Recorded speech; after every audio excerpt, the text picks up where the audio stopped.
새해가 밝았습니다. 2026년 1월 많은 분들이 새로운 다짐을 세우시며 새로운 한 해를 맞이하고 계실 것입니다. 그런데 불자님들, 혹시 이런 생각 해보신 적 있으십니까?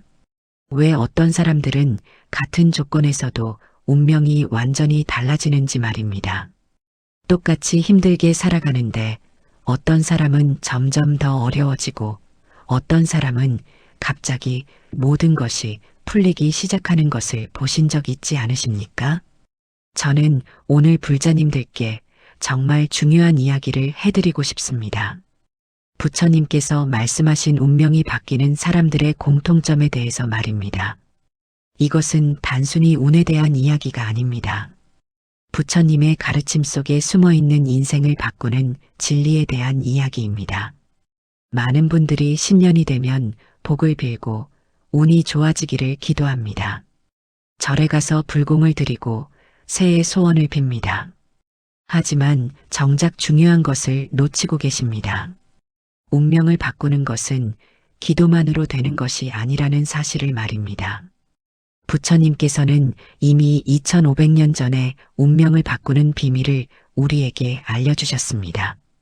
그런데 우리가 그것을 제대로 이해하지 못하고 있을 뿐입니다. 2026년 현재 우리는 정말 어려운 시대를 살고 있습니다. 경제는 불안하고 일자리는 줄어들고 물가는 오르고 미래에 대한 불안감이 커져가고 있습니다. 특히 중년 이후의 분들은 더욱 막막함을 느끼고 계실 것입니다. 퇴직 후의 삶, 건강 문제, 자녀들의 독립, 노후 준비 등 고민이 한둘이 아닙니다. 이런 상황에서 우리는 운명이 바뀌기를 간절히 바랍니다. 하지만 어떻게 해야 할지 몰라서 답답함만 커져갑니다. 그런데 부처님께서는 이미 답을 주셨습니다.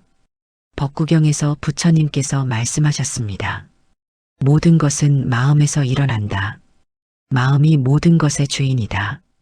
청정한 마음으로 말하고 행동하면 행복이 그 사람을 따른다. 마치 그림자가 형체를 따르듯이. 이 말씀의 의미가 무엇인지 아십니까? 운명을 바꾸는 첫 번째 비밀이 바로 여기에 있습니다. 우리의 운명은 외부에서 정해지는 것이 아니라 우리의 마음에서 시작된다는 것입니다. 많은 사람들이 운명을 바꾸려고 할 때 외부의 것들을 바꾸려고 합니다. 환경을 바꾸고 사람을 바꾸고 직장을 바꾸고 집을 바꾸려고 합니다. 물론 때로는 외부의 변화가 필요할 때도 있습니다. 하지만 정작 가장 중요한 것을 놓치고 있습니다. 바로 마음을 바꾸는 것입니다. 부처님께서는 이것을 명확히 말씀해 주셨습니다.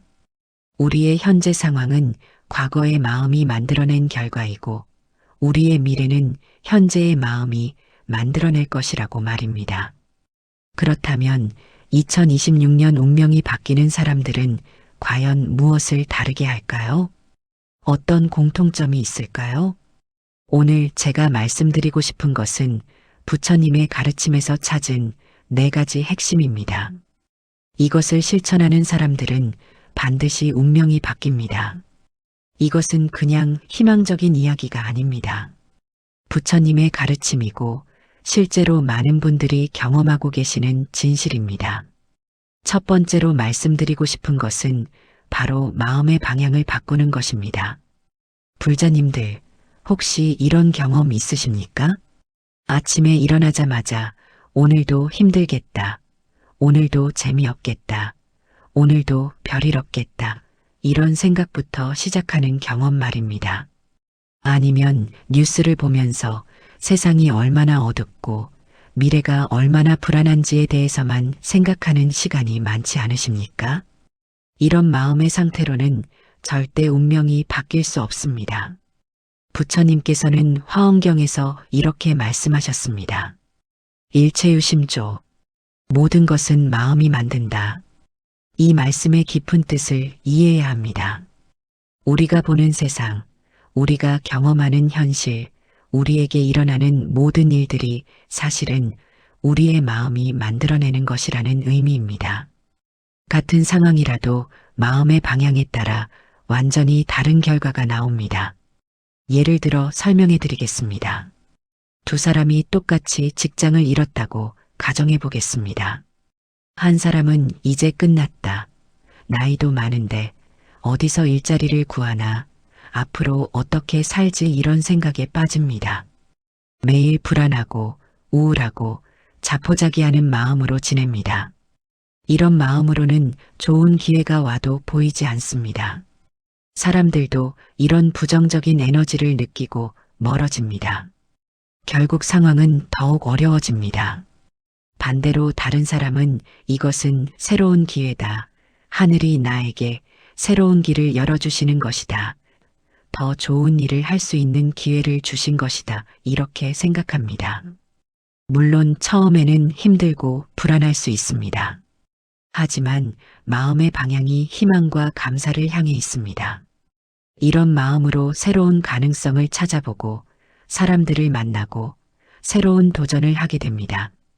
그러면 정말로 새로운 기회들이 보이기 시작합니다. 같은 상황인데 마음의 방향이 다르니까 결과가 완전히 다른 것입니다. 부처님께서는 이것을 업보의 법칙으로 설명해 주셨습니다. 선한 생각과 선한 마음은 선한 결과를 만들고 악한 생각과 악한 마음은 악한 결과를 만든다고 하셨습니다. 여기서 중요한 것은 선악이 단순히 도덕적인 판단이 아니라는 점입니다. 건설적이고 긍정적이고 희망적인 마음의 방향이 선한 것이고, 파괴적이고 부정적이고 절망적인 마음의 방향이 악한 것입니다. 2026년 운명이 바뀌는 사람들의 첫 번째 공통점은 바로 이 마음의 방향을 바꾸는 것입니다. 어떤 상황에서도 희망을 찾아내고 감사할 거리를 찾아내고 가능성을 찾아내는 마음의 습관을 가지고 있습니다. 그럼 구체적으로 어떻게 해야 할까요? 가장 간단하면서도 강력한 방법이 있습니다. 매일 아침 일어나면서 감사 삼보를 하시는 것입니다. 부처님께 감사하고 법에 감사하고 승가에 감사하는 것부터 시작하세요. 그리고 오늘 하루 좋은 일이 일어날 것이라는 기대감을 가지세요. 오늘도 부처님께서 좋은 인연을 만들어 주실 것이다. 오늘도 새로운 기회가 있을 것이다. 오늘도 배울 것이 있고 성장할 것이 있을 것이다. 이렇게 마음의 방향을 설정하고 하루를 시작하는 것입니다. 처음에는 억지스럽게 느껴질 수도 있습니다. 하지만 계속하다 보면 정말로 좋은 일들이 일어나기 시작합니다. 왜냐하면 마음이 그런 것들을 찾도록 방향을 잡았기 때문입니다. 마음의 방향이 바뀌면 보이는 것이 바뀌고, 보이는 것이 바뀌면 행동이 바뀌고, 행동이 바뀌면 결과가 바뀝니다. 이것이 부처님께서 말씀하신 운명 변화의 첫 번째 비밀입니다. 두 번째로 말씀드리고 싶은 것은 바로 현재에 집중하는 힘입니다. 불자님들, 혹시 이런 때가 많지 않으십니까? 과거에 대한 후회와 미래에 대한 걱정으로 하루 종일 머릿속이 복잡한 때 말입니다. 그때 그렇게 하지 말았어야 했는데, 왜 그때 그런 선택을 했을까? 앞으로 어떻게 될까? 만약에 이런 일이 일어나면 어쩌지? 이런 생각들로 현재 이 순간을 놓치고 사는 경우가 얼마나 많습니까? 그런데 부처님께서는 정반대로 말씀하셨습니다.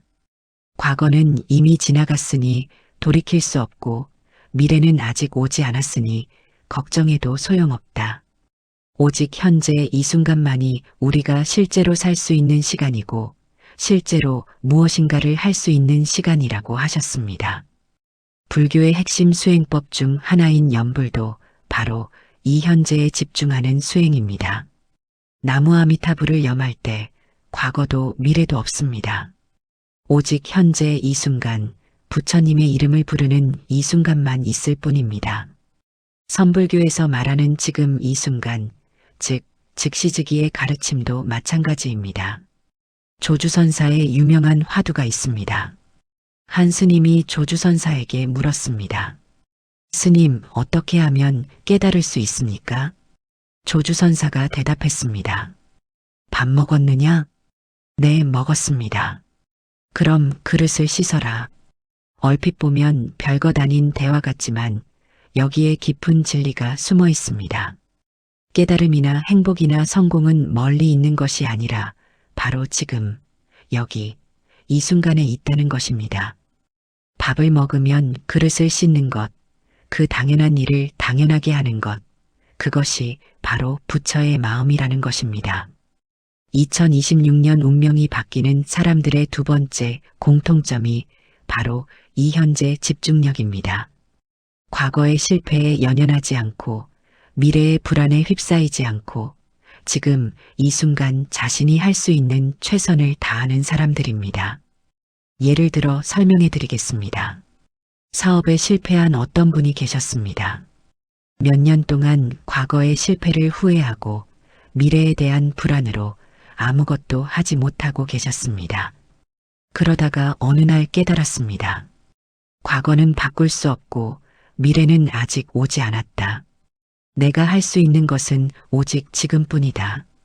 그날부터 그분은 과거에 대한 생각을 멈추고 미래에 대한 걱정도 멈췄습니다. 대신 오늘 할 수 있는 일, 지금 할 수 있는 일에만 집중하기 시작했습니다. 작은 일부터 시작했습니다. 오늘 한 사람이라도 만나기, 오늘 한 권이라도 읽기, 오늘 한 가지라도 배우기. 그렇게 하루하루를 현재에 집중해서 살기 시작하니까 놀라운 변화가 일어났습니다. 새로운 기회들이 보이기 시작했고, 새로운 인연들이 만들어지기 시작했고, 새로운 아이디어들이 떠오르기 시작했습니다. 몇 년 후에 그분은 이전보다 훨씬 더 성공적인 삶을 살게 되었습니다. 이것이 바로 현재 집중의 힘입니다. 부처님께서는 대념처경에서 이렇게 말씀하셨습니다. 몸에서 몸을 관찰하고, 감각에서 감각을 관찰하고, 마음에서 마음을 관찰하고, 법에서 법을 관찰하라. 이것은 모두 현재 이 순간에 일어나는 것들에 주의를 기울이라는 말씀입니다. 지금 내 몸의 상태는 어떤지, 지금 내 마음의 상태는 어떤지, 지금 무슨 일이 일어나고 있는지를 명확히 알아차리라는 것입니다. 그럼 구체적으로 어떻게 현재에 집중할 수 있을까요? 가장 좋은 방법은 호흡 명상입니다. 하루에 몇 번씩, 몇 분씩이라도 자신의 호흡에만 집중하는 시간을 가지세요. 숨이 들어오는 것을 느끼고 숨이 나가는 것을 느끼면서 오직 그것에만 집중하는 것입니다. 과거에 대한 생각이나 미래에 대한 걱정이 떠오르면 그냥 알아차리고 다시 호흡으로 돌아오세요. 이런 연습을 계속하다 보면 현재에 집중하는 능력이 점점 강해집니다. 그러면 어떤 일을 하든지 그 일에 완전히 몰입할 수 있게 되고, 그러면 그 일의 질이 높아지고 결과적으로 더 좋은 성과를 얻게 됩니다. 또 다른 방법은 일상의 작은 일들을 명상으로 바꾸는 것입니다. 밥을 먹을 때는 밥맛에만 집중하고, 걸을 때는 걸음걸이에만 집중하고, 설거지를 할 때는 설거지에만 집중하는 것입니다. 이렇게 하면 일상의 모든 순간이 수행이 되고 현재에 집중하는 능력이 자연스럽게 길러집니다. 현재에 집중하는 사람은 절대 운명이 바뀌지 않을 수 없습니다. 왜냐하면 모든 변화는 현재에서 일어나기 때문입니다. 과거는 이미 정해져 있고 미래는 아직 정해지지 않았습니다. 오직 현재만이 우리가 실제로 영향을 줄 수 있는 시간입니다. 세 번째로 말씀드리고 싶은 것은 바로 자비의 실천입니다. 불자님들, 혹시 이런 생각 해보신 적 있으십니까? 내가 남을 도우면 내가 손해를 보는 것이 아닌가 하는 생각 말입니다. 특히 요즘처럼 어려운 시대에는 남 걱정할 여유가 없다고 생각하기 쉽습니다. 내일도 바쁘고 내 문제도 많은데 어떻게 남을 도울 수 있겠냐는 생각을 하기 쉽습니다. 그런데 부처님께서는 정반대로 말씀하셨습니다. 자비를 실천하는 것이 바로 자신의 복을 쌓는 가장 확실한 방법이라고 하셨습니다. 법화경에서 부처님께서 말씀하셨습니다. 만약 어떤 사람이 보살의 이름을 듣고 공경하거나 보시를 하거나 찬탄한다면 그 복덕은 한량없다. 여기서 보살은 자비를 실천하는 사람을 의미합니다. 자비를 실천한다는 것은 단순히 남을 돕는다는 의미가 아닙니다. 그것은 우주의 근본 법칙에 순응하는 삶을 산다는 의미입니다. 모든 존재는 서로 연결되어 있고 서로 의존하고 있습니다. 이것을 불교에서는 연기법이라고 합니다. 내가 잘 되려면 남도 잘 되어야 하고 남이 잘 되면 나도 잘 된다는 것이 연기법의 핵심입니다. 2026년 운명이 바뀌는 사람들의 세 번째 공통점이 바로 이 자비의 실천입니다. 어려운 상황에서도 남을 도울 수 있는 방법을 찾고 남의 행복을 진심으로 기뻐하고 남의 고통을 함께 아파하는 마음을 가지고 있습니다. 예를 들어 설명해 드리겠습니다. 경제적으로 어려운 상황에 있는 어떤 분이 계셨습니다. 자신도 힘든 상황인데 더 어려운 이웃을 보게 되었습니다. 많은 사람들은 이런 상황에서 나도 어려운데 어떻게 남을 도와라고 생각합니다. 하지만 그분은 달랐습니다. 비록 돈은 없지만 자신이 할 수 있는 작은 일부터 시작했습니다. 혼자 사는 노인분의 심부름을 해드리고 아픈 분의 이야기를 들어드리고 아이들에게 공부를 가르쳐드리는 일들을 했습니다. 처음에는 아무런 대가 없이 그냥 도움이 되고 싶어서 시작한 일이었습니다. 그런데 놀라운 일이 일어났습니다. 그분이 도와드린 분들이 하나둘씩 그분을 도와주기 시작했습니다. 일자리를 소개해 주시고 좋은 정보를 알려주시고 필요한 것들을 나눠주시기 시작했습니다. 몇 년 후에 그분은 경제적으로도 안정되고 더 중요한 것은 마음이 풍요로워졌습니다. 주변에 진정으로 자신을 아끼는 사람들이 많아졌습니다. 이것이 바로 자비의 힘입니다. 부처님께서는 이것을 인과응보의 법칙으로 설명해 주셨습니다. 선한 씨를 뿌리면 선한 열매가 열리고 악한 씨를 뿌리면 악한 열매가 열린다고 하셨습니다. 자비는 가장 좋은 씨앗입니다.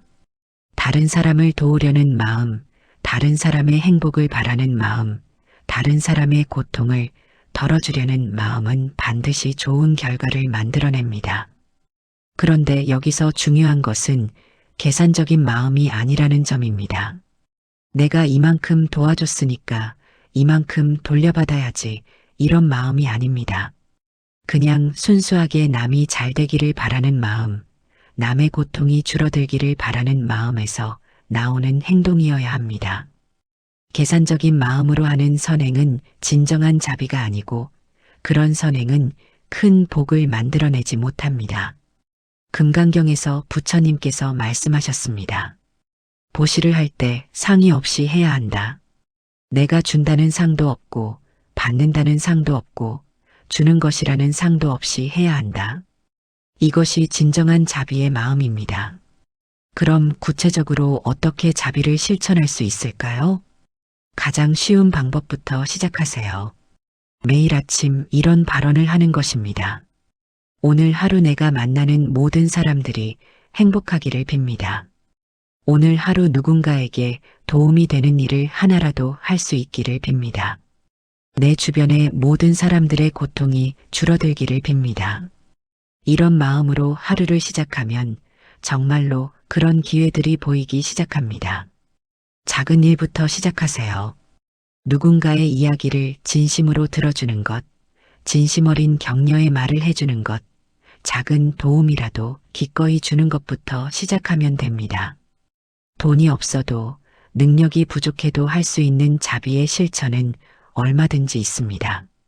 미소 짓기, 인사하기, 고맙다고 말하기, 미안하다고 말하기, 이런 작은 것들도 모두 자비의 실천입니다. 자비를 실천하는 사람 주위에는 좋은 인연들이 모이게 됩니다. 좋은 인연들이 모이면 좋은 기회들도 따라옵니다. 좋은 기회들이 오면 운명이 바뀝니다. 이것이 부처님께서 말씀하신 자비와 복덕의 관계입니다. 네 번째로 말씀드리고 싶은 것은 바로 지혜로운 선택을 하는 능력입니다. 불자님들, 우리 인생에는 매 순간 선택의 기로가 있습니다. 큰 선택도 있고 작은 선택도 있습니다. 어떤 일을 할 것인가, 어떤 사람과 시간을 보낼 것인가, 어떤 말을 할 것인가, 어떤 생각을 할 것인가까지도 모두 선택입니다. 그런데 많은 사람들이 이런 선택들을 무의식적으로, 습관적으로, 충동적으로 하고 삽니다. 그러다 보니 나중에 후회하게 되고 원하지 않는 결과를 얻게 됩니다. 부처님께서는 이것을 바로잡으라고 하셨습니다. 모든 선택을 지혜롭게 하라고 하셨습니다. 유마경에서 부처님께서 말씀하셨습니다. 지혜는 모든 공덕의 어머니다. 지혜가 있으면 올바른 선택을 할 수 있고 올바른 선택을 하면 좋은 결과를 얻을 수 있다는 의미입니다. 2026년 운명이 바뀌는 사람들의 네 번째 공통점이 바로 이 지혜로운 선택 능력입니다. 매 순간 더 나은 선택, 더 현명한 선택, 더 도덕적인 선택을 하려고 노력합니다. 그럼 어떻게 지혜로운 선택을 할 수 있을까요? 부처님께서는 팔정도를 통해 그 방법을 알려주셨습니다. 정견, 정사유, 정어, 정업, 정명, 정정진, 정념, 정정입니다. 이 중에서도 특히 선택과 관련해서 중요한 것은 정견과 정사유입니다. 정견은 올바른 관점을 가지는 것입니다. 어떤 상황에 부딪혔을 때 그것을 어떤 관점으로 보느냐에 따라 선택이 달라집니다. 예를 들어 어려운 일이 생겼을 때 왜 나한테만 이런 일이 일어나지 하는 관점으로 보면 원망하고 포기하고 싶어집니다. 하지만 이것은 나를 성장시키기 위한 시험이다. 이것을 통해 더 강해질 수 있다 하는 관점으로 보면 적극적으로 해결하려고 노력하게 됩니다. 같은 상황인데 관점이 다르니까 선택이 달라지는 것입니다. 정사유는 올바른 사고를 하는 것입니다. 선택을 하기 전에 충분히 생각해 보는 것입니다. 이 선택이 나에게 어떤 결과를 가져올 것인지, 다른 사람에게는 어떤 영향을 줄 것인지, 장기적으로는 어떤 결과를 만들어낼 것인지를 깊이 생각해 보는 것입니다. 해능대사의 유명한 가르침이 있습니다. 본래 이물이 없는데 어디에 먼지가 끼겠는가. 이 말씀의 의미 중 하나는 우리의 마음은 원래 맑고 깨끗한데 욕심과 화와 어리석음이라는 먼지가 끼어서 흐려진다는 것입니다. 지혜로운 선택을 하려면 이런 먼지들을 걷어내야 합니다. 욕심 때문에 판단이 흐려지지 않았는지, 화 때문에 감정적으로 선택하고 있지는 않은지, 무지 때문에 잘못된 정보에 의존하고 있지는 않은지를 살펴봐야 합니다. 예를 들어 설명해 드리겠습니다. 투자할 기회가 생겼다고 가정해 보겠습니다. 많은 사람들이 욕심 때문에 성급하게 결정을 합니다. 빨리 결정하지 않으면 기회를 놓친다. 이번에 못하면 언제 또 이런 기회가 올까? 이런 생각에 빠져서 충분한 검토 없이 결정합니다. 그러면 대부분 좋지 않은 결과를 얻게 됩니다. 하지만 지혜로운 사람은 다릅니다. 일단 마음을 가라앉히고 충분히 생각해 봅니다. 이 투자가 정말 가치 있는 일인지, 내가 감당할 수 있는 위험인지, 혹시 욕심에 눈이 멀어 있지는 않은지를 차분히 살펴봅니다. 또 신뢰할 수 있는 사람들의 조언도 구해봅니다. 그리고 부처님께 기도를 드리며 올바른 판단을 할 수 있도록 지혜를 달라고 빕니다. 이렇게 신중하게 결정을 하면 설사 완벽하지 않더라도 최소한 크게 후회할 일은 없습니다. 지혜로운 선택을 하려면 평소에 공부를 해야 합니다. 경전을 읽고 좋은 책을 읽고 지혜로운 스승들의 가르침을 들어야 합니다. 지식이 많아지면 선택의 기준도 명확해지고 판단력도 향상됩니다. 또한 명상이나 기도를 통해 마음을 맑게 유지해야 합니다. 마음이 맑아야 상황을 정확히 볼 수 있고 정확히 봐야 올바른 선택을 할 수 있습니다. 그리고 과거의 경험들을 반성해 보는 것도 중요합니다. 어떤 선택들이 좋은 결과를 가져왔고 어떤 선택들이 나쁜 결과를 가져왔는지를 분석해 보고 그것을 통해 배우는 것입니다. 지혜로운 선택을 하는 사람은 시간이 갈수록 더욱 현명해집니다. 좋은 선택들이 쌓이면서 더 좋은 상황들이 만들어지고 더 좋은 기회들이 오게 됩니다. 그리고 무엇보다 마음이 평안해집니다. 후회하지 않을 선택을 했다는 확신이 있기 때문에 마음이 편안하고 마음이 편안하면 더 좋은 선택을 할 수 있는 여유가 생깁니다. 이것이 바로 지혜로운 선택의 선순환입니다. 보살님들, 오늘 말씀드린 4가지를 다시 정리해 보겠습니다. 첫째, 마음의 방향을 희망과 감사로 바꾸는 것입니다. 부처님께서 법구경에서 말씀하신 대로 모든 것은 마음에서 일어난다는 진리를 기억하시고 매일 감사와 희망으로 하루를 시작하시기 바랍니다. 둘째, 현재에 집중하는 힘을 기르는 것입니다. 과거의 후회와 미래의 걱정에서 벗어나 지금 이 순간에 최선을 다하는 삶을 사시기 바랍니다. 호흡 명상이나 일상 명상을 통해 현재 집중력을 길러보세요. 셋째, 자비를 실천하는 것입니다. 아무리 어려운 상황에서도 남을 도울 수 있는 작은 방법들을 찾아보시고 진심으로 다른 사람들의 행복을 빌어주세요. 그것이 결국 자신에게 복이 되어 돌아올 것입니다. 넷째, 지혜로운 선택을 하는 능력을 기르는 것입니다. 매 순간의 선택이 우리의 운명을 만들어간다는 것을 기억하시고 충분히 생각하고 기도한 후에 결정을 내리시기 바랍니다. 법우님들, 이 4가지는 특별한 능력이나 재능이 필요한 것이 아닙니다. 누구든지 실천할 수 있는 것들입니다. 하지만 실천하는 사람과 하지 않는 사람의 차이는 정말로 크게 납니다. 2026년 새해 이 4가지를 꾸준히 실천하시는 모든 분들의 운명이 반드시 바뀔 것이라고 확신합니다. 부처님의 가르침은 결코 우리를 속이지 않습니다. 진실로 실천하는 사람에게는 반드시 그 결과가 나타납니다. 오늘 이 말씀이 불자님들의 삶에 작은 도움이라도 되었으면 좋겠습니다. 더 많은 분들이 부처님의 지혜를 통해 행복해지셨으면 하는 마음으로 이런 내용들을 계속 나누고 있습니다. 오늘 말씀이 도움이 되셨다면 좋아요를 눌러주시고 댓글로 여러분의 경험이나 생각도 나눠주시면 감사하겠습니다. 그리고 주변에 이런 내용이 필요한 분들이 계시다면 함께 나눠주시기 바랍니다. 마지막으로 오늘 이 자리에 함께 해주신 모든 분들이 부처님의 자비와 지혜 속에서 항상 건강하시고 행복하시기를 진심으로 기원합니다. 업장이 소멸하시고 복덕이 증장하시며 원하시는 모든 일들이 성취되시기를 빕니다. 나무 아미타불 관세음보살